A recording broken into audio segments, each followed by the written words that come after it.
You are listening to Latinx America, a podcast focused on highlighting catalysts who are using, leveraging, or creating technology to help our community achieve more. With your host, Adriana Florez.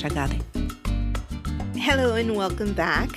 First, I want to apologize for the delay in releasing some of the episodes this month. I have been a bit under the weather and it took me a little bit to recover. I hope you all got your flu shot and that you're making some time for self-care for you and for your loved ones, because that's really important. And speaking of caring, our guest today is Faith Florez. I read an article that featured Faith's story, and I was so inspired by it that I thought you should all get to know her.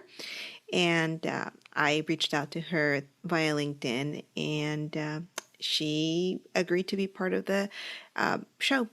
So Faith is leveraging tech to make a difference in the community. She created Calor, which is an app, really a potentially life-saving app for farm workers. She is in her first year at USC and is continuing to work on Calor and other projects. I hope that her story really inspires you to launch your app idea if you have one. Faith, thank you so much for joining us at Latinx America. It's such a pleasure to meet you. You are such a young person and you are inspiring. So I want to learn all about you and your personal journey into tech. Thank you for having me. I'm really excited to be here and to be able to talk about the work that I'm doing with you.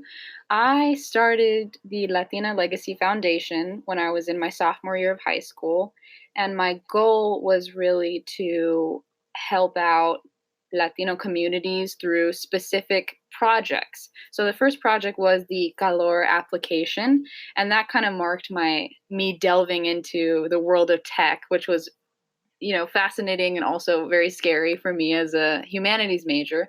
But, I had this idea for this app that protects farm workers from heat stroke in the valley. And, it wasn't something that I saw available in the App Store or, any other, technology like it. So I decided to partner up with the Viterbi School of Engineering here at USC, where I was assigned a team. I oversaw the project for, about 3 years until we developed a prototype. And then I pitched that prototype to a professional developer, and now the app has landed on the Apple Store. So you started with a foundation in 10th grade, and then you developed the concept, your idea, for 3 years in collaboration with, is it students at USC or is it professionals at USC? Yes. So the Viterbi School of Engineering, the program I worked with, I just sent in kind of like a basic synopsis of what the app would do. And it's a program of graduate students. So I was actually working with computer scientists that were working at a graduate level here at USC. So this was a side project for them in a way, or a class project for them? Yeah, this actually was a class project. So it was a cool way to kind of use the resources that I had. I mean, they got graded for it as well. So I was kind of like their client in this situation. They received a grade on the final project and everything. So did they bring the product that they helped you develop, and obviously you worked with them on your idea? Was it a beta project that you then pitched to a professional developer? Is that what you mentioned? Yes.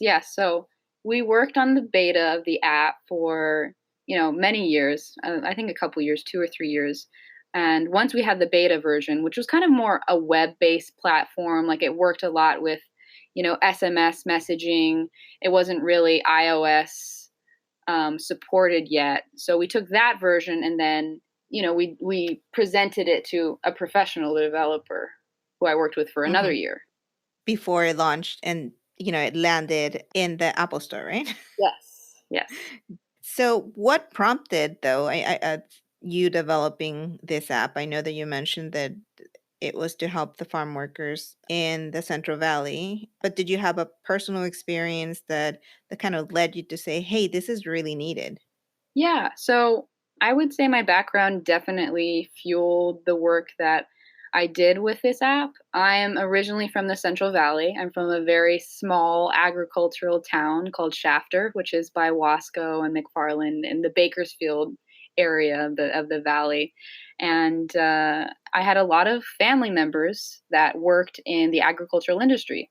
My great grandparents, my grandparents, um, until my dad was able to work in a factory, afford to pay for college, and then, kind of building up from there. But yeah, a lot of my family workers or my family members worked in the fields. And growing up, I heard a lot of stories about just how difficult, picking grapes, picking roses was back when, regulation and legislation that protected farm workers' rights didn't exist. So that kind of fueled me in creating the app. And I think the major kind of impetus for it was the story of my great grandmother, whose name was Estella.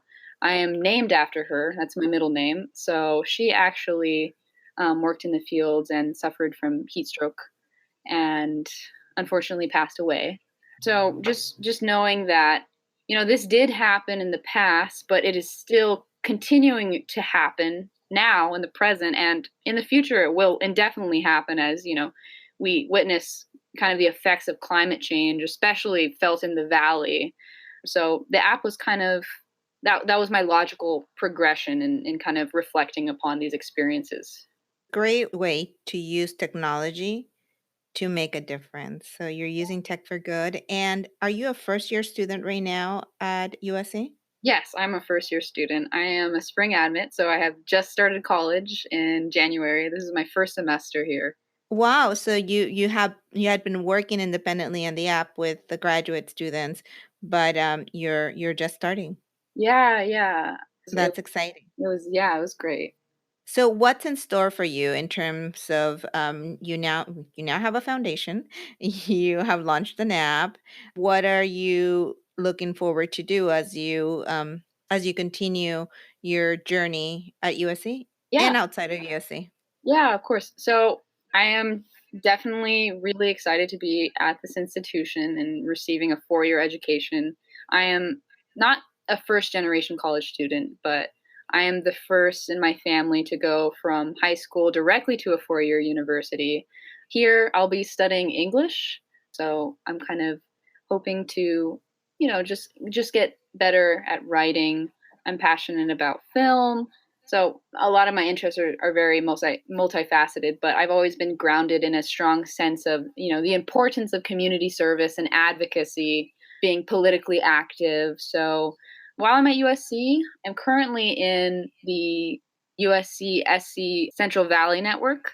And this is where Central Valley students that come to USC can kind of gather in a club and, talk about some of the issues that are still happening in the Central Valley with farm workers and, water politics and a variety of other issues. So I definitely see myself continuing to be, outspoken and talking about farm workers, but, expanding the Latina Legacy Foundation outwards, I also want to, take on some new projects, hopefully. Now that I'm in LA, I'm kind of focused on bridging the gap between, higher education and, for a lot of low income students here in the area. So maybe I was thinking my next project could be about helping Latino high schoolers gain access to these 4-year universities through, mentor workshops and the like. So I think that's where the foundation is going as of right now.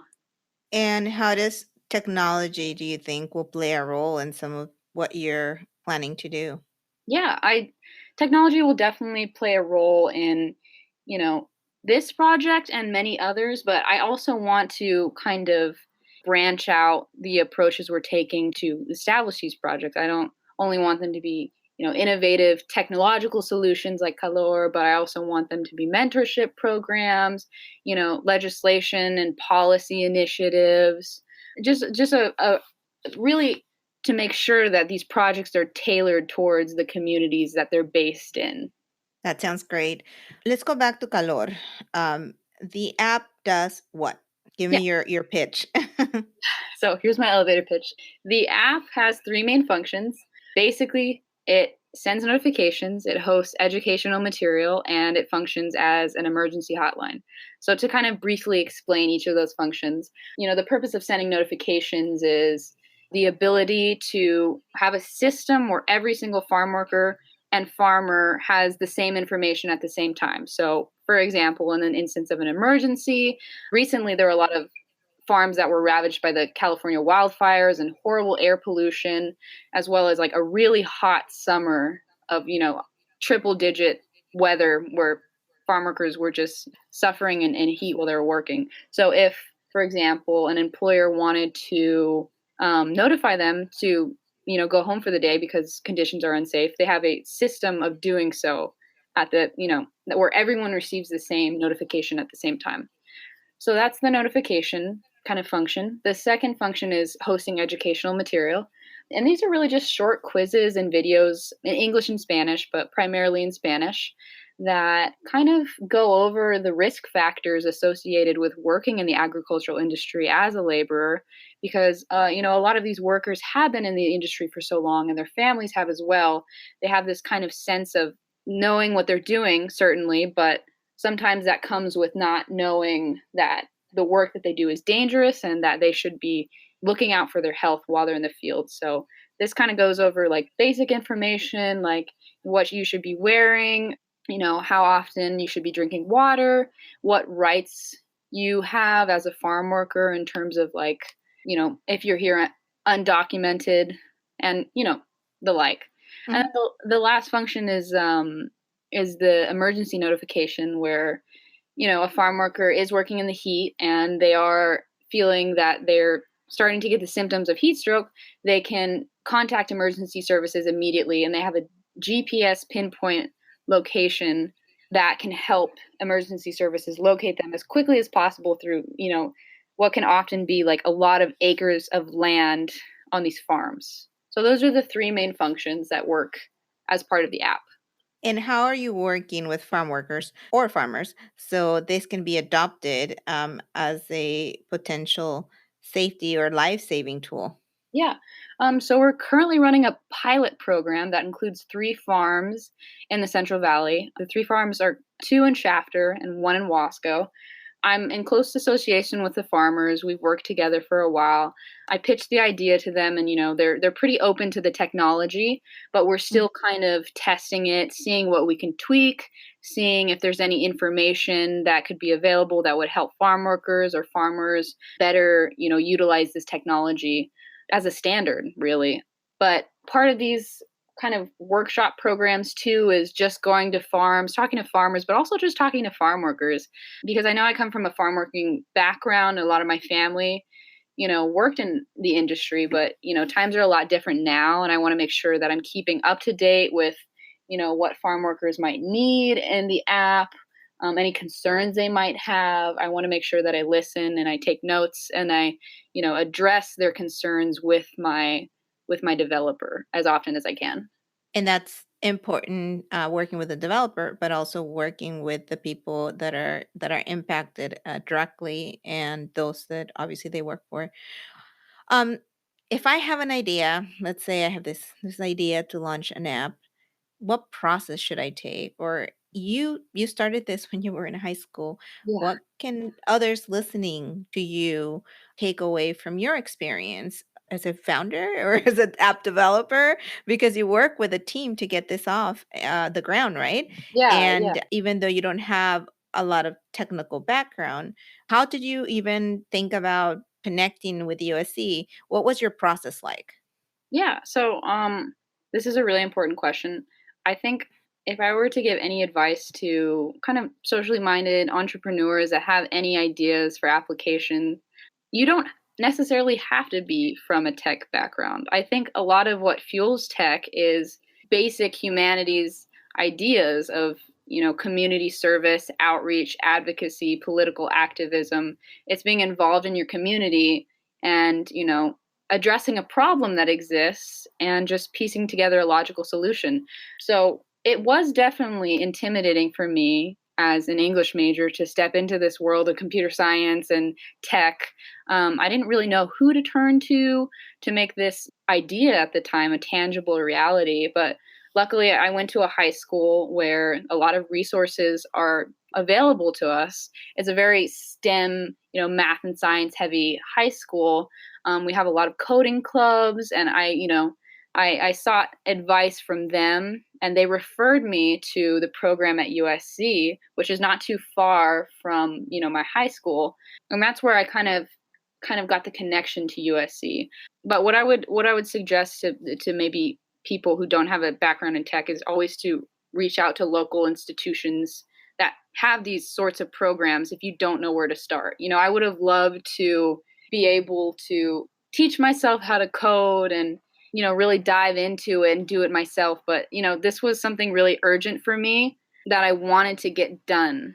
So, using the resources that I had was kind of the logical next step for me. And how did you build some of those relationships? Not just at your school, but I mean, you're working with farmers, and three of them, three farms are actually using your Veda product, right? So Yeah. how did you develop some of those connections? Yeah. So we are from the valley.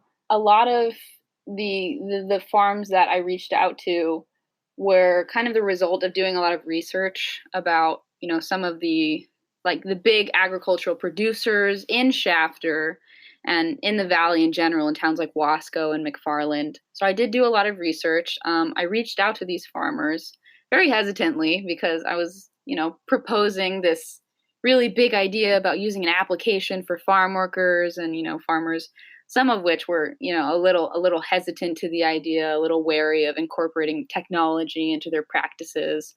But I really did build a relationship with these farmers, and they're very open-minded to these innovative solutions, which is really gives me a sense of hope, and hopefully expanding the application from the demo, from the pilot program, to other farms, because there are a lot of farms in the Central Valley that aren't as forward thinking, don't treat their workers properly. And that's where this app is really needed.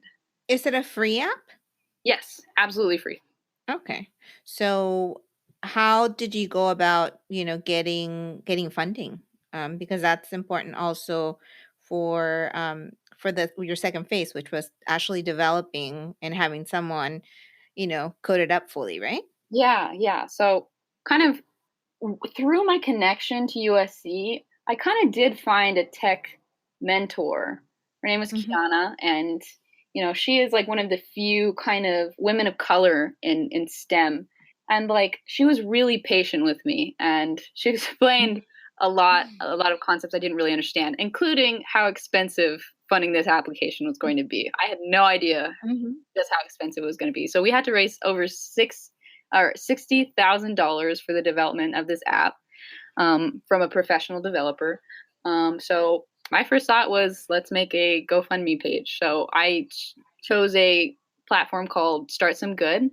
I just started writing up my story in relationship to, you know, Mhm. the relationship I have with the valley and my family and the agricultural industry, as a precursor to kind of explain this like really big idea that I had, this Calor app. And I made a lot of videos explaining like what it would do. I took the link to the fundraiser, I posted it in just about every Facebook group that I could find that I was a part of. I sent a lot of emails out to peers and friends of my parents, just anything I Mhm. could do to raise money.